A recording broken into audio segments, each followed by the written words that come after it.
ஜெயிக்கணும்ன்ற வெறி இருக்கிற எல்லாருக்குள்ளேயும் ஒரு போட்டியாளர் இருக்கணும். அந்த போட்டியாளர் நீங்களா தான் இருக்கணும். வணக்கம் நண்பா. அது கோட் படத்தோட நெக்ஸ்ட் அப்டேட் வரப்போகுது, எல்லாருமே ரெடி ஆகிக்கோங்க. ஸோ அது எப்போ அப்படின்றது தெரியல. ஈவினிங் பார்த்தீங்கன்னா 6 PM கூட வரதுக்கு வாய்ப்பு இருக்கு. ஸோ அப்படிதான் பார்த்தீங்கன்னா இப்போ ஒரு ஃபோட்டோஸ் ஒன்று டேரக்டர் வெங்கட் பிரபு அர்ச்சனா கல்பாத்தி இருக்க மாதிரியான ஒரு ஃபோட்டோஸ் பார்த்தீங்கன்னா சோசியல் மீடியா ஷேர் பண்ணிட்டு இருக்காங்க. ஸோ இந்த ஒரு பார்த்தீங்கன்னா ஐஸ்வர்யா கல்பாத்தி அப்படின்ற அவங்க தான் பார்த்தீங்கன்னா ஷேர் பண்ணியிருக்காங்க. நெக்ஸ்ட் அப்டேட்டுக்கு பிளான் பண்ணிட்டு இருக்கோம் அப்படின்றதே அது பார்த்தீங்கன்னா மென்ஷன் பண்ணியிருக்காங்க.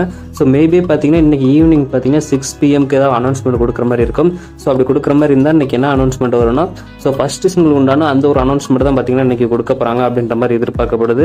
ஸோ அப்படி கொடுத்தாங்கனால சூப்பராக இருக்கும். இன்னைக்கு அனௌன்ஸ்மெண்ட் கொடுத்துட்டு 14ஆம் தேதி பார்த்தீங்கன்னா ஃபர்ஸ்ட் சிங்கிள் ரிலீஸ் பண்ண வாய்ப்பு இருக்கு. அந்த மாதிரி கொடுக்கறதுக்கு எக்கச்சக்கமான வாய்ப்புகள் இருக்கு. வெயிட் பண்ணி பார்க்கலாம். ஸோ அப்படி இருந்தாலும் பார்த்தீங்கன்னா எந்த மாதிரி பாட்டு இருக்க போகுது, யார் பாடு இருக்கா அப்படின்றதையும் பார்த்தீங்கன்னா இன்னைக்கு தெரிய வந்துடும். ஸோ வெயிட் பண்ணலாம். ஸோ இதான் நண்ப விஷயம். இதை பற்றின உங்களோட கருத்துக்களை கமெண்ட் பாக்ஸில் சொல்லுங்க. அப்புறம் நீங்களும் நம்ம சேனல் சப்ஸ்கிரைப் பண்ண பார்த்தீங்கன்னா மறக்காம சப்ஸ்கிரைப் பண்ணிக்கோங்க. ஸோ மறக்காம பார்த்தீங்கன்னா இன்னைக்கு ஈவினிங் 6 PM எல்லாரும் ரெடியாருங்க. நன்றி, வணக்கம், பாய்.